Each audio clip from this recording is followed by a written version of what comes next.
ফিরাদ হাকিম জানিয়েছেন, রোগীদের সুবিধার্থে স্বাস্থ্য ভবনের সঙ্গে আলোচনা করে পুরো কিয়স্ক চালু করা হয়েছে, যদিও আপত্তির কারণে তা আপাতত বন্ধ রাখা হয়েছে। তবে রোগীদের মৃত্যু এড়াতে কিয়স্ক পুনরায় চালু করা হতে পারে। ফিরাদ হাকিম উজ্জয়িনীতে ধর্ষণের ছবি তোলার ঘটনাকে তীব্র নিন্দা করেছেন। তিনি বলেছেন, এই ধরনের অপরাধের জন্য কড়া আইন প্রয়োজন এবং মমতা বন্দ্যোপাধ্যায়ের জন্য সারা দেশে আইন কঠোর করার আহ্বান জানিয়েছেন। এবছর কলকাতায় ডেঙ্গি এবং ম্যালেরিয়া নিয়ন্ত্রণে রয়েছে। ডেঙ্গি 83% এবং ম্যালেরিয়া 53% কমেছে বলে জানিয়েছেন মেয়র।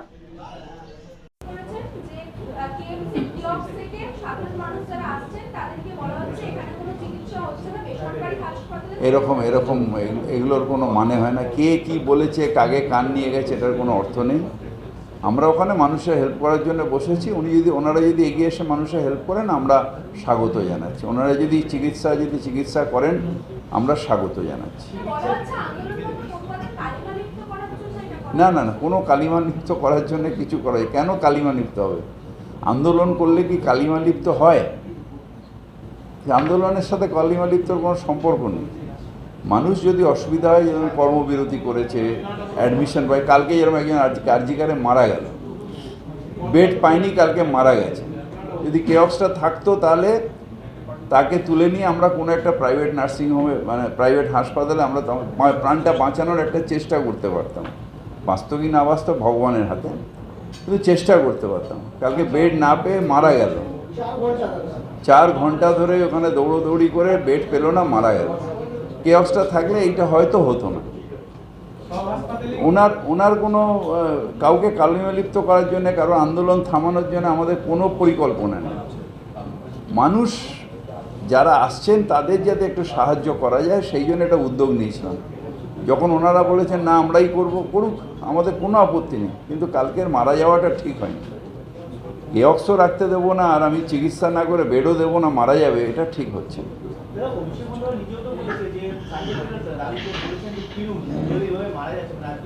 আমরা সবাই বলছি, আজকে না বহুদিন ধরে বলছি, মুখ্যমন্ত্রী বারবার বলছেন, অভিষেক বন্দ্যোপাধ্যায় বলছেন, যে কোনো যে মানুষেরা সচেতন মানুষ সবাই বলছেন ফিরতে, এবং কাজে ফিরে যেটার জন্য ওনারা শপথ নিয়েছেন সেইটুকানি করুক। আন্দোলন করতে মানা করিনি। আমরা সবাই চাই যে, কালকে চার্জশিট জমা হয়েছে, আমরা চাই যে মৃত্যুদণ্ড হোক। হ্যাঁ, সব ঠিক আছে, কিন্তু যে মারা গেছে, ঠিক অত্যন্ত দুঃখের। আমার মেয়ের বয়সী মেয়ে মারা গেছে, কিন্তু তার জন্য আরও 10টা লোক মরে যাবে, এটা তো ঠিক হচ্ছে না। আর আমরা যখন চেষ্টা করছি সেটাকে অবজেকশন করছি, সব তো একসাথে হয় না। আন্দোলন করতে কেউ মানা করেনি, জাস্টিস চান না আপনি, বাট জাস্টিস ফ্রম হুম, এটা জানতে হবে। জাস্টিস ফ্রম হুম, কার কাছে জাস্টিস চাইছে?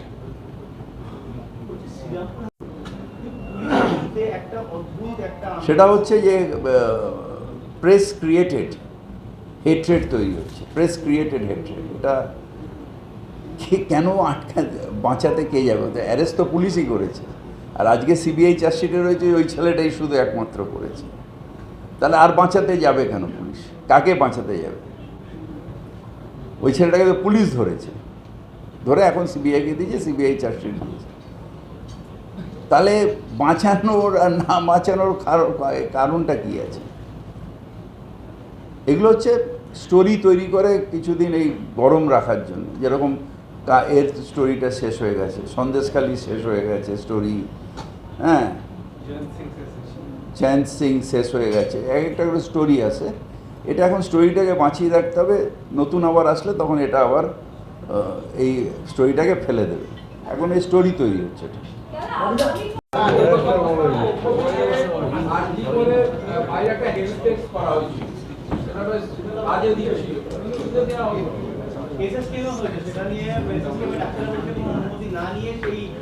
অনুমতি দেওয়া না দেওয়া তো ডাক্তারদের কাজ না, আর এসএসকেএমের হসপিটালের ভেতরেও হয়নি, ফুটপাতে হয়েছে, যেটা কলকাতা কর্পোরেশনের জায়গা।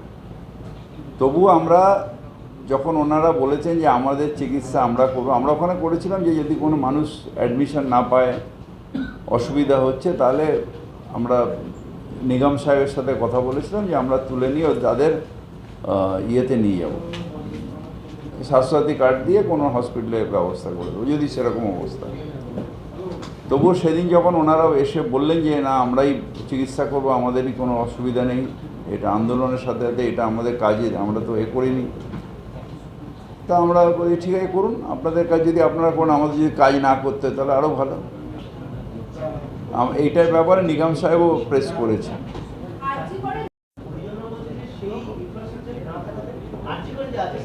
নিশ্চয়ই নেই, শ্রীরামপুরে যা আছে আরজি করে নেই, আরজি করে যা আছে শ্রীরামপুরে নেই, নিশ্চিতভাবে।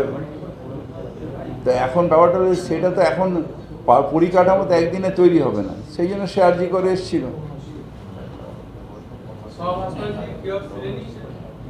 কিয়ক্স তুলিনি, আটকে রেখেছি, কারণ আমাদের এই ডাক্তাররা এসে, আমাদের তো কর্মচারীরাই বসেছেন, তাদের যদি এখন এসে বলেন তারা কেন বসবেন।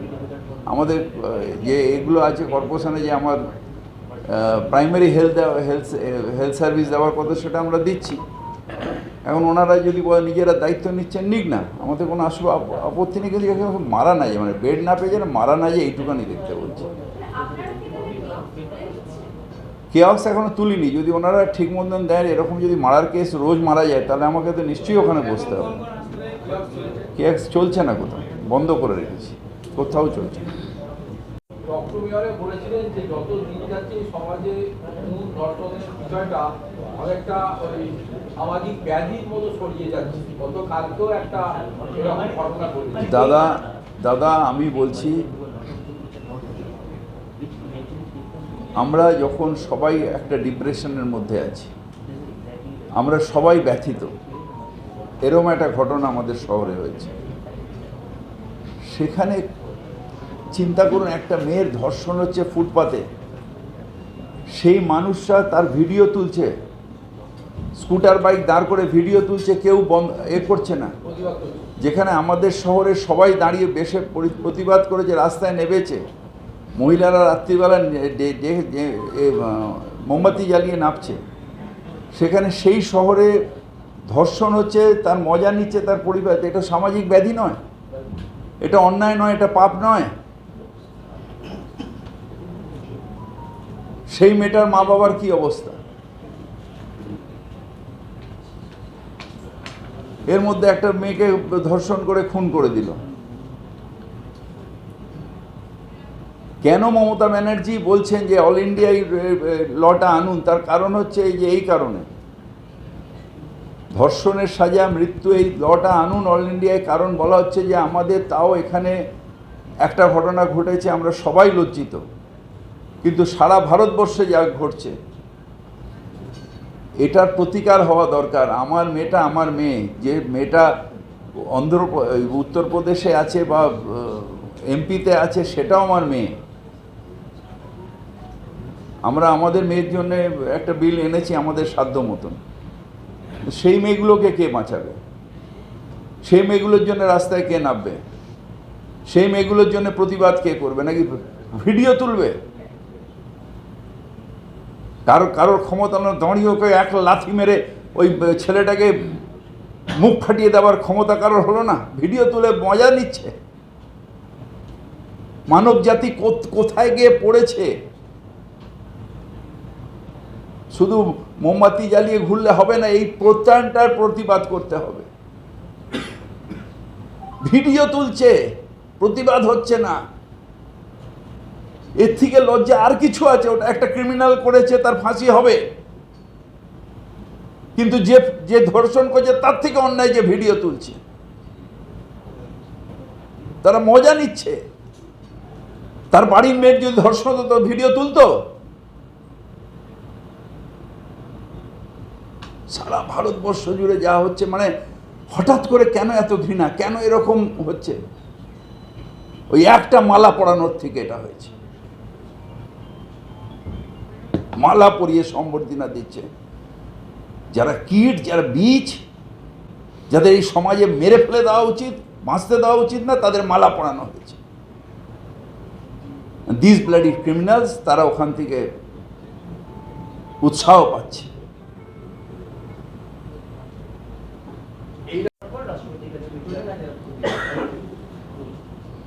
এবং আমি আমার যেটা মানে স্থির বিশ্বাস, রাষ্ট্রপতি নিজে একজন মহিলা, নিশ্চিতভাবে বিলটার সম্মতি দেবেন, এটা আমি বিশ্বাস করি। এই বিলটাতে উনি মন্তব্য করেছেন, দাদা এটা নিয়ে আমি আলোচনা করব না, কারণ এটা গভর্নমেন্টেরও না, এটা ক্যালকাটা কর্পোরেশনের, কলকাতার বিষয় বলে আমি মহিলা ধর্ষণ নিয়ে বললাম, এটা আমার বিষয় নয়। এইটা তো আমরা অতীতেও দেখেছি, এখনো হচ্ছে। এই ধর্ণা বনাম ধর্ণা, এটা কি কলকাতার ক্ষেত্রে বা নাগরিকদের ক্ষেত্রে কি সমস্যা না? ধর্ণা এটা আন্দোলন নতুন রূপরেখা দেখা দিচ্ছে।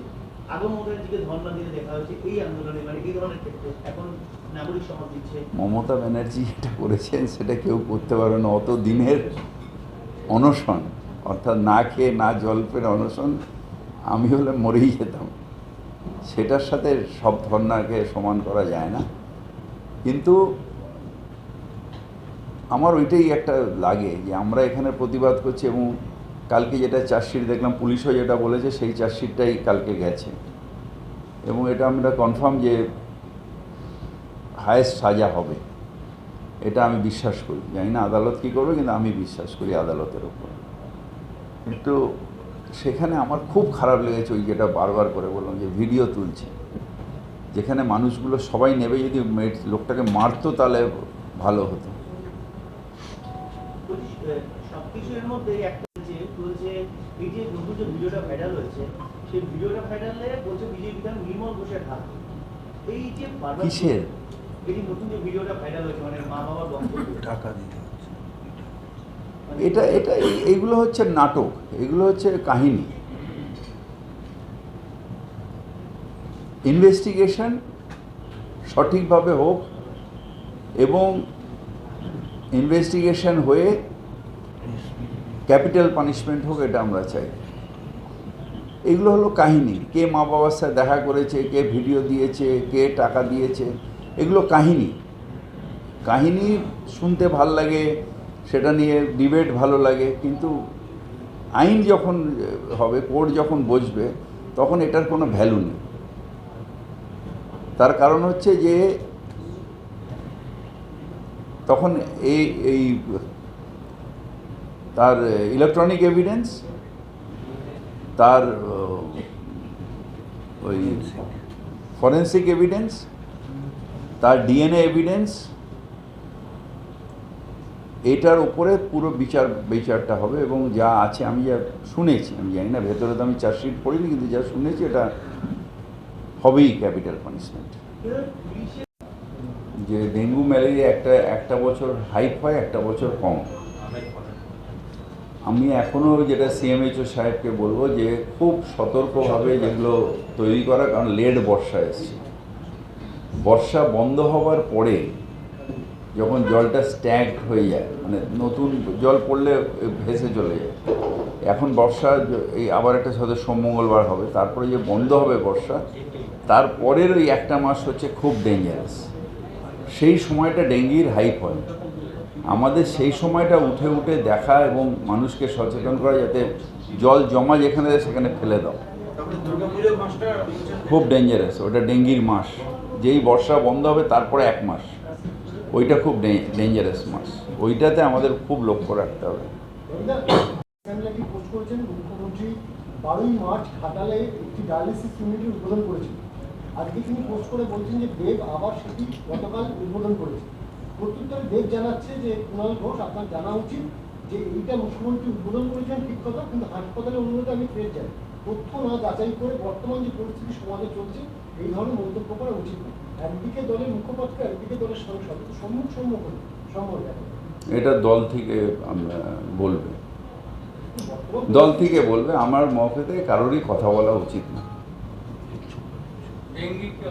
সবাই তদন্ত নেমেছে, তার আজকেও ফের আরো সম্পত্তি ঘনিষ্ঠ একটা আইডি হসপিটাল, একটা হাতিয়ার, একজন সরকারি আধিকারিক। দেখো, আমি এটা নিয়ে কিছু বলতে চাই না। লেট দি ইনভেস্টিগেশন কমপ্লিট। আইন আইনের পথে চলবে।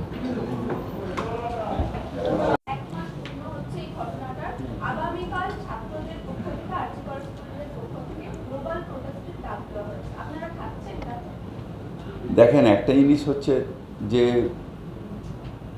এটা আমি বলতে পারবো না, কিন্তু ছাত্রদের ফিলিংসটা আমরা বুঝি। তার কারণ তাদের একটা কলিগকে তারা হারিয়েছে।